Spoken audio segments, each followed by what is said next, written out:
So I was having coffee with a vet friend of mine last week. We were just catching up, talking about life, and she told me something that honestly stuck with me for days. She said a client came in recently, lovely woman, clearly obsessed with her dog in the best way. Brought him in for a routine checkup.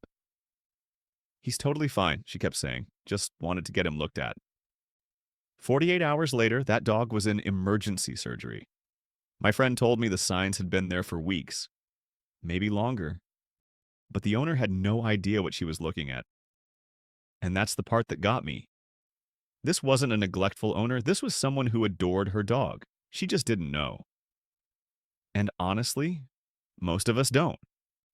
Because here's the thing that nobody really explains. Dogs are really, really good at pretending they're fine. Like, scary good. It's not that they're trying to fool us, it's more like, okay, think about it this way. Back when dogs were wild, showing that you were hurt or sick was basically wearing a sign that said, "Eat me." Predators would target you, even your own pack might push you out. So dogs learned to fake it. Keep moving, keep eating, keep acting normal, even when nothing is normal. And that programming? It didn't go away just because your dog now sleeps on memory foam and has a subscription treat box. It's still running in the background. So today I want to walk you through 7 warning signs that vets wish more people knew about. These aren't the obvious ones. We're not talking about a dog who can't walk or won't eat anything. We're talking about the quiet stuff, the easy to miss stuff, the stuff that hides right in front of you. And pay attention to number 4. I've asked multiple vets about this, and they all say the same thing. It's the one people miss most often, and it matters more than almost anything else on this list. Let's get into it. Sign number 1. Their breathing is different. Okay, quick question for you. Do you know how your dog breathes when they're just chilling? Like when they're lying on the couch doing nothing? Most people don't, and I get it. Why would you pay attention to that? But here's why it matters. A healthy dog at rest breathes pretty slowly, somewhere between 15 and 30 breaths per minute, depending on their size. It's quiet, steady, you barely notice it. But when something's off internally, the breathing often changes first. It might get a little faster even though they haven't done anything, or it becomes more shallow, like they're not taking full breaths. Sometimes there are weird little pauses or the rhythm just feels off. Vet I talked to put it this way. She said breathing changes are often the body's first draft of a cry for help. Dogs with early heart problems show it in their breathing. Dogs in pain breathe differently because deep breaths hurt. Dogs fighting off. Infections adjust their breathing before any coughing starts. The tricky part? These changes happen slowly. You see your dog every day, so you don't notice the gradual shift. Here's something simple you can do. Right now, or next time your dog is relaxed, count their breaths for a minute. Just get a baseline. Then check again in a few weeks. If it's consistently higher than before, that's worth mentioning to your vet. Sign number 2. They're holding themselves weird. You know how your dog stands, how they sit, how they flop down on the floor. You've seen it a million times without even thinking about it. But when something hurts or feels wrong inside, dogs adjust their posture to deal with it. And these adjustments are sneaky. A dog with a stomach ache might stand with their back slightly hunched, not dramatically and just a little. A dog with sore joints might lean to one side without fully limping. A dog with neck pain might hold their head lower than usual or turn their whole body to look at something instead of just turning their head. None of this screams, "I'm sick." It's more like something's a bit off. And honestly, most of us just think, that's a weird pose, and move on. I've talked to owners who, after getting a diagnosis, looked back at old photos and suddenly saw it. That slight hunch that was there for weeks. The weird way their dog was standing that they'd written off as nothing. So here's my question for you, and I want you to really think about this. Does your dog look the same as they did 6 months ago? Same posture? Same way of moving? Or has something shifted that you maybe haven't consciously registered? Sign number 3. Sleep stuff gets weird. Dogs sleep a lot, like a lot. 12 to 18 hours depending on age and breed. So noticing changes in sleep is genuinely hard. But there's a difference between "my dog sleeps a lot" and "my dog's sleep is different." A dog dealing with pain or illness often gets restless at night. They can't get comfortable, they keep repositioning. They move to a different spot, then another spot, then back to the first spot. Or they suddenly start sleeping in places they never slept before. seeking out cooler tiles or warmer carpets depending on what's going on inside.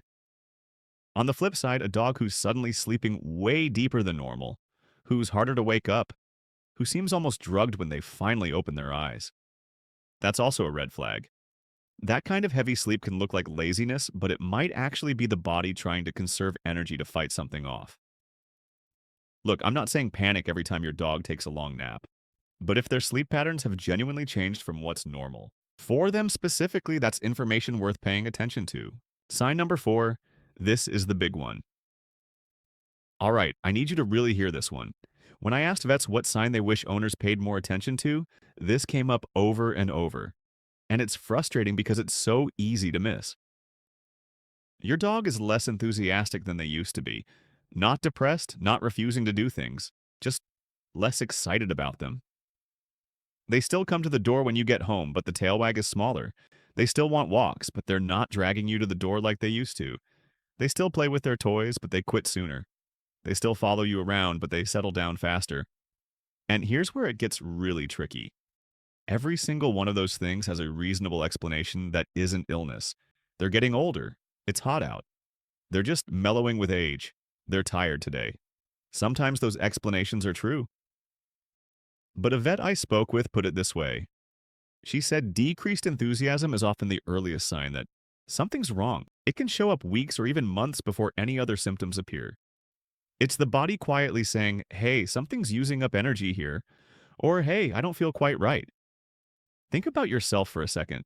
When you're coming down with something before the actual symptoms hit, there's usually a day or two where you just feel off, tired for no reason, not really in the mood for things, lower energy. Dogs feel that too. They just can't tell you, I feel weird today. They just become a little less bright, a little less vibrant. And we chalk it up to anything except illness. So I want you to be honest with yourself right now. Is your dog as enthusiastic as they were a year ago, 6 months ago? If you really think about it and the answer is no, it might be worth a checkup just to rule things out. This single sign, caught early, has saved so many dogs from conditions that would have gotten way worse. Don't brush it off. Sign number 5. Eating gets complicated. I'm not talking about a dog who stops eating completely, that's obvious. If your dog won't touch food for days, you're already at the vet. I'm talking about the subtle stuff that comes before that. Eating a little slower, chewing differently than usual, leaving a few bites in the bowl when they normally lick it clean, walking up to food excitedly, then kind of wandering away. Dental problems often look like this. Think about it. If you had a toothache, but you'd still be hungry. But eating would suck, so you'd approach food wanting it, then hesitate once you started chewing. Dogs do the same thing, and most owners just think, I guess they're not that hungry today. Nausea from early kidney or liver issues can cause this too. The dog feels like they should eat, but something feels off inside. So they pick at food, stop, come back later, and pick at it again. Here's a random tip that's actually useful. If your dog's eating habits change, try softening their food with warm water. If they suddenly eat better, there might be a dental thing going on. If it doesn't help, something else might be happening. Sign number 6. They don't want to be touched. The same way. Did your dog used to love belly rubs? Lean into those back scratches, practically melt when you rub their ears? And now they kind of move away when you reach for those spots? Or they tolerate it but seem tense? Or they just don't seek out physical contact like they used to? Dogs in pain get weird about touch. Not aggressive, that's a different thing. Just avoidant. They shift position when you reach for them. They move away casually. They suddenly become not a belly rub dog when they definitely used to be. This is super common with back problems, tummy issues, and arthritis. The dog isn't going to snap at you or whine. They just quietly reroute themselves away from touches that might hurt. If your dog's relationship with physical affection has changed, especially in specific areas, that's them telling you something. Even if they're being really polite about it. Sign number 7. Something's up with their eyes. Okay, this one's actually pretty easy to check once you know what you're looking for. Look at your dog's eyes. Like, really look. Are they as bright as they used to be? Any cloudiness that wasn't there before? Redness in the white parts? More goopy stuff in the corners than usual? Are they squinting or blinking more? Eye changes can mean something's wrong with the eyes themselves, obviously. But they can also be a window into bigger stuff happening in the body. Certain infections, organ problems, and even neurological conditions can show up in the eyes before they show up anywhere else. Pro tip: take photos of your dog regularly, including close-ups of their face.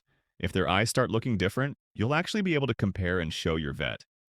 The 2-week thing. One more thing before I let you go, and this is actually really practical. A vet told me they use something like a 2-week rule. If you notice any of these subtle signs and they stick around for 2 weeks, get a checkup. Not because 2 weeks is magic, but because it's long enough to rule out just having an off day and short enough to catch most problems before they get bad. 2 weeks of eating weird. 2 weeks of being less excited. 2 weeks of sleeping differently. That's not a coincidence.